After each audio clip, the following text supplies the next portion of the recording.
جناب نبی کریم صلی اللہ علیہ وسلم نے ارشاد فرمایا، جب ایک انسان جھوٹ بولتا ہے تو اس کے جھوٹ بولنے کی وجہ سے رحمت کے فرشتے کئی میل دور اس سے بھاگ جاتے ہیں، رحمت کے فرشتے اس سے دور ہو جاتے ہیں۔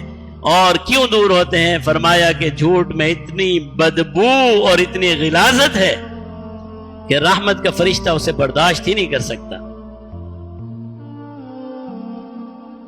رحمت کا فرشتہ جہاں پر بیٹھ کر جھوٹ بولا جائے، جس دکان پر بیٹھ کر جھوٹ بولا جائے، جس دفتر میں بیٹھ کر جھوٹ بولا جائے، جس کاروباری مرکز میں بیٹھ کر جھوٹ بولا جائے، پھر رحمتیں اور برکتیں کہاں سے آئیں؟